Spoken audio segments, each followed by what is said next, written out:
Hello, everyone. Welcome to another episode of Jackie's Literary Corner. I am Jackie, and I thought I would talk about what I'm currently reading right now. Let's say I went on my dad's boat and just read for a little bit while he did some fishing. Unfortunately, he didn't have as much luck with fishing as I did with my reading. Although I didn't get very far in any of my books because I had this thing where somewhere I bring like 3 to 4 books with me. So, and because I want to get them all, I want to read all of them around while I'm out there, while I'm, doing what I'm doing, then I don't read as much of the book as I should. So, let me show you what books I am currently reading. So, first, let me just go ahead and talk about this one. Okay, so this one I started reading. I have had this book for the whole trilogy, in fact, for a whole year now, and I still have not gone very far in it. I haven't really read a lot of it, which I felt like I needed to get back into reading it because the person who gave me this trilogy is coming to visit me again in July. And also I requested more books for my birthday this past May, and of course she obliged and got me another series of books. Well, the first 2 books in the series that I have been wanting to get into and everything, and those are actually the Robin Hood books. So, I just felt like I needed to start this again. I didn't bring this with me today, but I did read a little bit of it, last week, and earlier back in May. And I got definitely a little bit farther than I did than last time. I think since I'm using the Aria bookmark, I think that's probably who I'll be picturing when I think of the main character, Vin. Because with the drawing on here, kind of reminds me of Arya a little bit, especially the way her hair is starting in season 2 when she cuts it all off.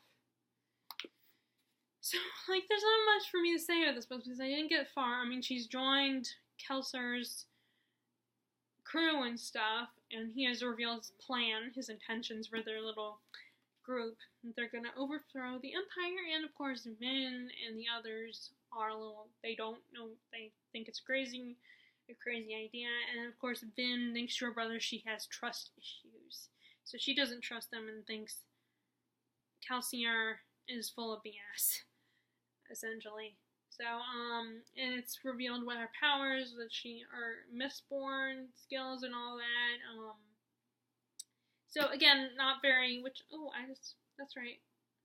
Robin Hood recommends it actually. So I'm not very far in it, but definitely want to read. And one of the books I got for my birthday, that I requested from my mom and dad, was Ali Smith's Autumn. This is in her seasonal quartet.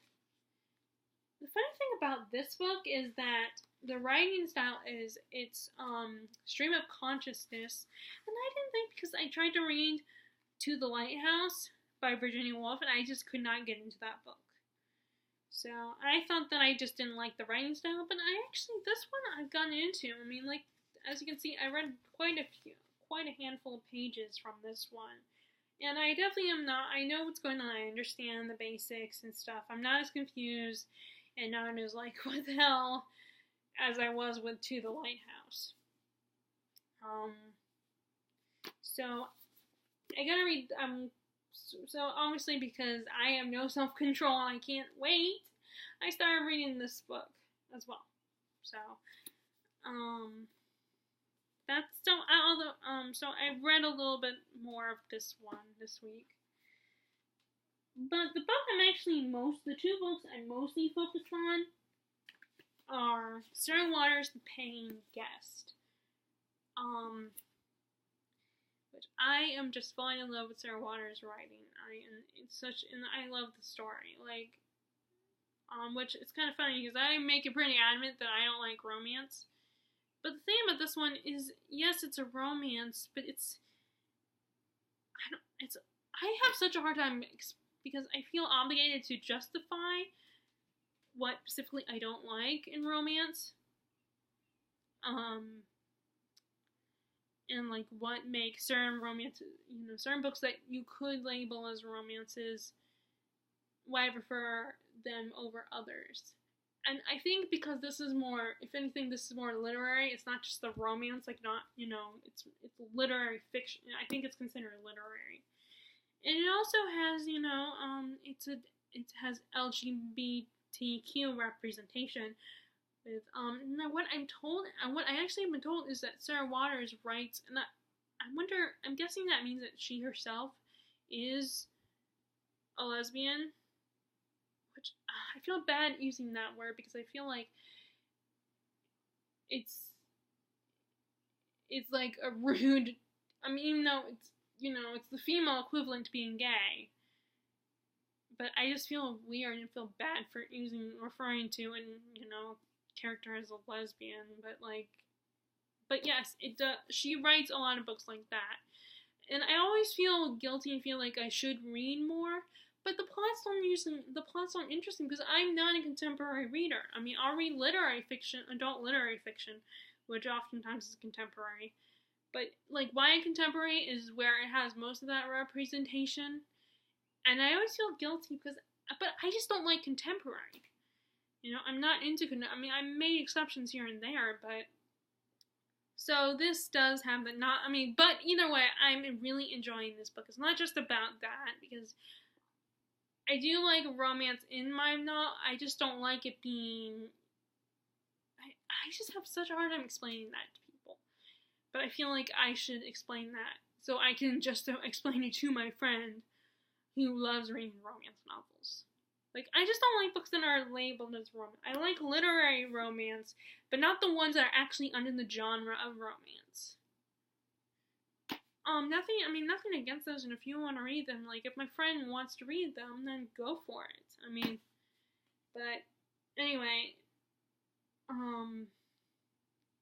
so instead of obsessing over that, let me get to, so far what this book is about is, it's this woman and her mother, who they're starting to run out of money, so they decide to rent out rooms in their house.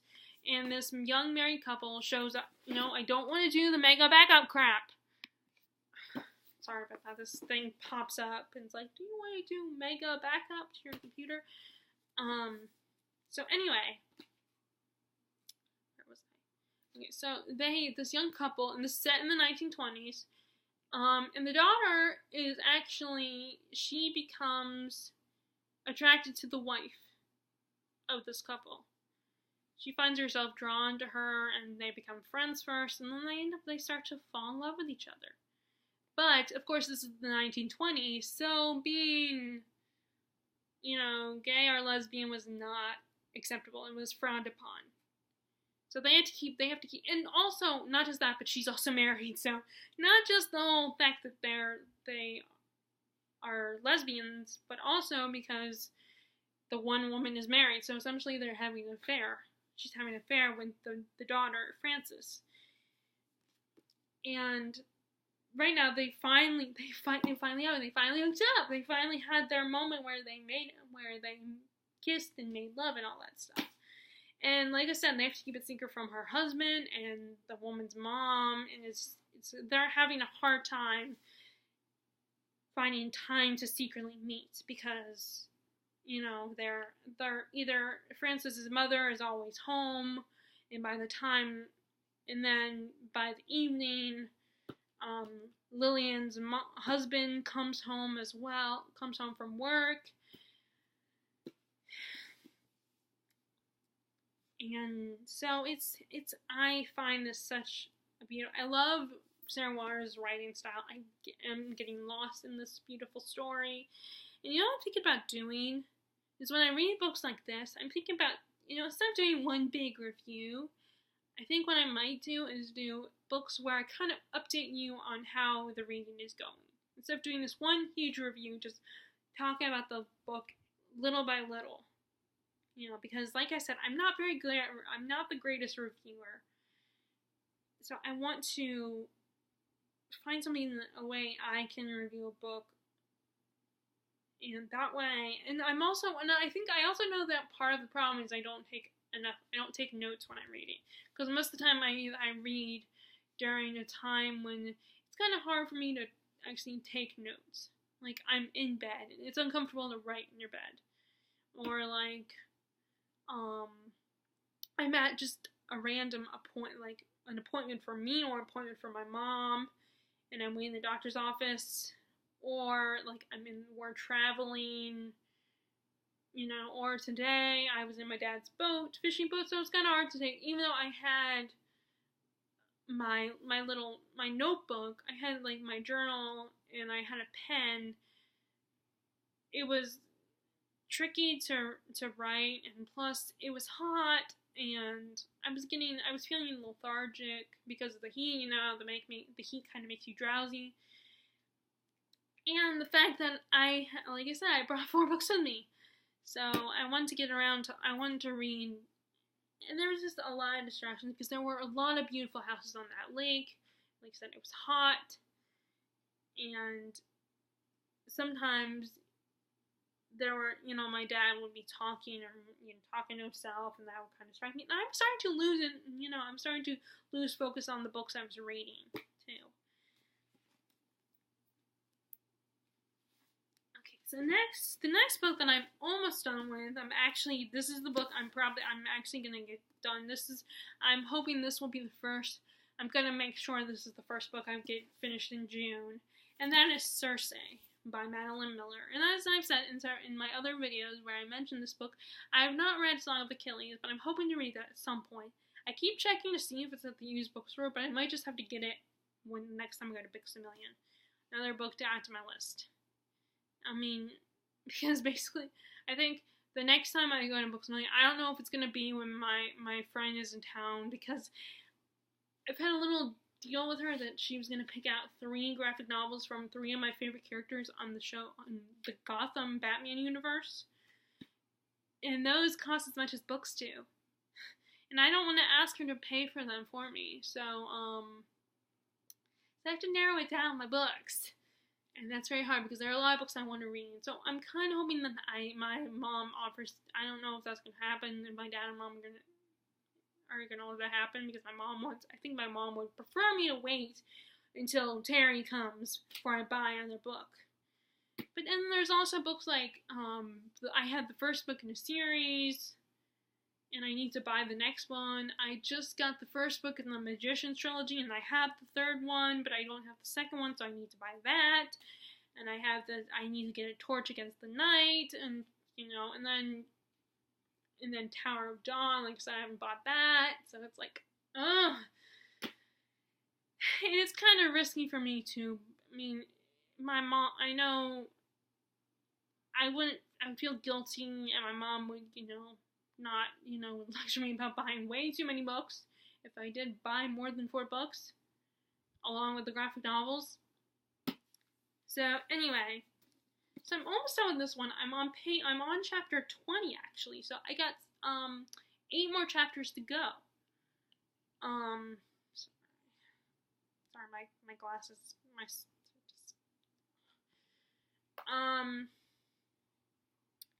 this is I'm really enjoying this book, and it really introduces me to the world of mythology a little bit more.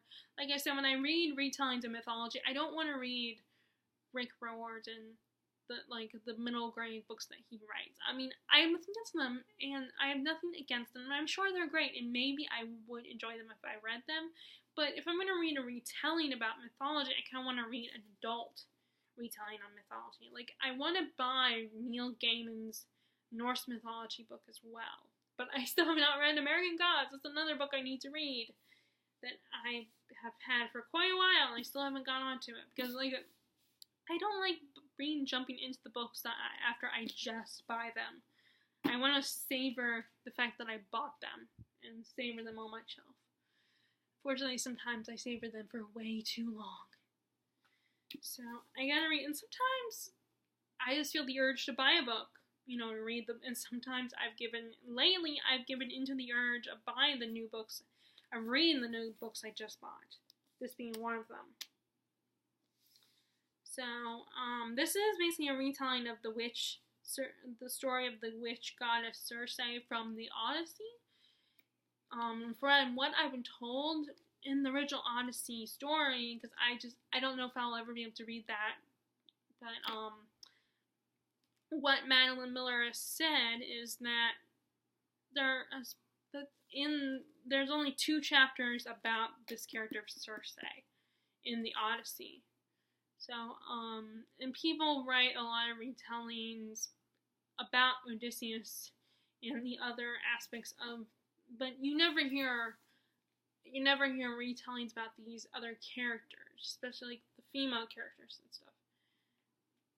So I was really excited about this, and it's really helping enlightening me and inform me, even though I'm sure some of it is exaggerated and not entirely true, and some of it just comes from Madeline Miller's imagination. But what I will do is I will definitely do a review of this book. So, unfortunately, I can't do that thing I said I was just going to do where I review, like, as I'm reading it, I make videos where I talk about what I've read so far. That way I can make multiple videos. I will have a reason to make more than one video. Because I am almost done. I just thought about it, so. Okay, so the next 3 books, the ones I brought with me today, are Lies of Locke Lamora. We have just met Little Locke when he's a little boy.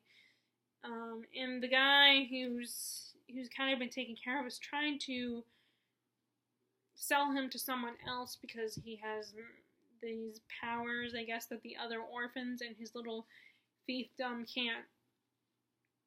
group of orphan thieves can't know about. They can't know about his magic or something. And we're kind of getting, I'm actually only in the prologue.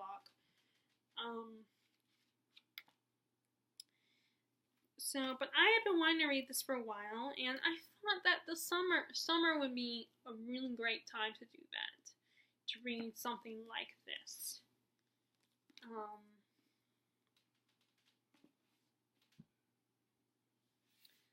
I've also have started reading, this is the book I mentioned I got for my birthday by Robin Hobb, and I also got the second one because I was told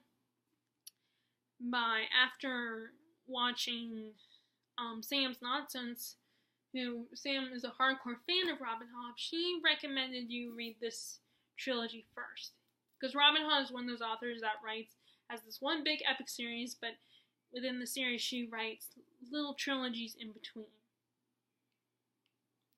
This is the Farseer trilogy, the first book, The Assassin's Apprentice, about young Fitz.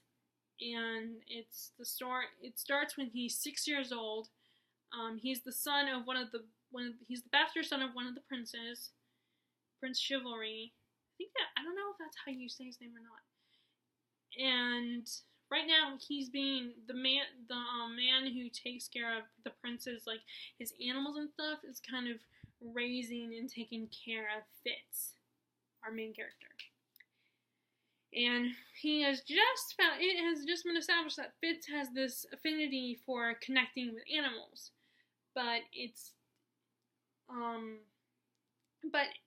in this world, those who can do that, they become more beast-like and wild, and that's considered, of course, dangerous because then they're less than human now.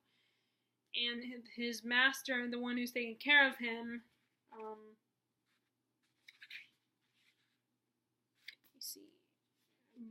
Burrick, is telling him that's not bad, and you can't have this connection with these animals. You'll turn very savage and beast-like, and it's not good. And he separates Fitz is the first animal, this little dog this hound that he is connected with. But it seems to imply, but of course he probably, the book of course implies that, it won't work out. He may have temporarily gotten rid of it, but Fitz still has the connection and the gift with these animals. And then the last book, and because we were out in the water, I tried to get books that are kind of water related.